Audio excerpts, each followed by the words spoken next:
Well, with us is Dr. Francoise Boucek, who's a lecturer at the School of Politics and International Relations at Queen Mary, University of London. Really nice to see you. Welcome to the programme. Good morning. So, Tanya, running through some of the issues, and there are certainly a lot of economic issues that Mr. Macron now has to deal with. I suppose the question is, where does he start? What should be first on his to-do list? Well, first of all, he has to win a majority in Parliament next month, and that's going to be a tall order. He's more likely to have to deal with a coalition government, in which case he will have possibly some awkward partners who are going to try and block some of his more drastic reforms that he wants to bring in, particularly to reform the labour market. And because he's more likely to form a coalition with parties on the left, he's likely to have a lot of opposition there.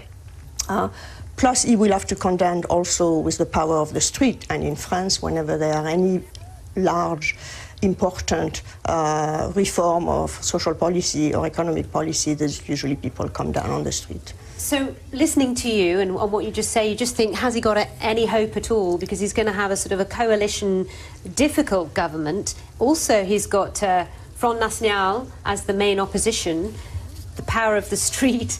Can he get through any radical reform? It's more likely that we'll end up with legislative gridlock, I think.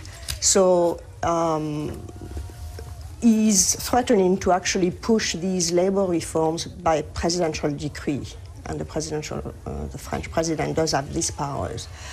Because the reforms that were already introduced by the Hollande government, which he actually started, the Loi Khomri, that reform the labour code, the French labour code is a huge document with lots of rigidities. Already there, people descended on the street and protested a lot. We covered it all, didn't we? The regular protests. Yes. It's that issue of voter dissatisfaction that's so interesting, because if you look at all the numbers and include the first rounds of voting in this, nearly half of all voters backed a ticket that was a anti-globalisation ticket. They said they wanted something entirely different, barriers to go up, free trade to end.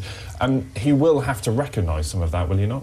Absolutely, and his project is really embedded in the European project as well, and he's the only one who's really pushed a European agenda. So what he has in mind for the Eurozone is actually quite drastic, whether he can get it through.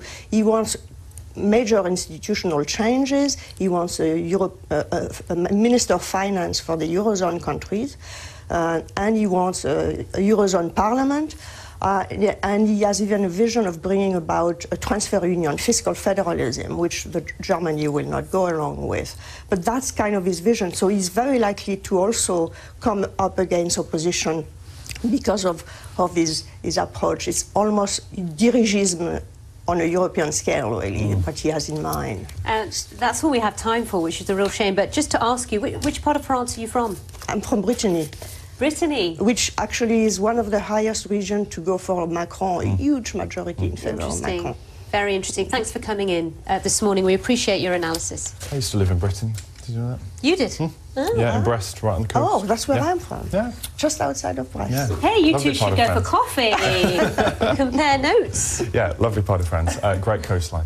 Just to say, we have a live page dedicated to this, so do take a look. If you have time, you've got more analysis, all the live comment reaction. Of course, many have been congratulating Emmanuel Macron, leaders from all over the world, etc. So do take a look when you have a moment to get more information about what's been going on there. A historic weekend. Yes, stay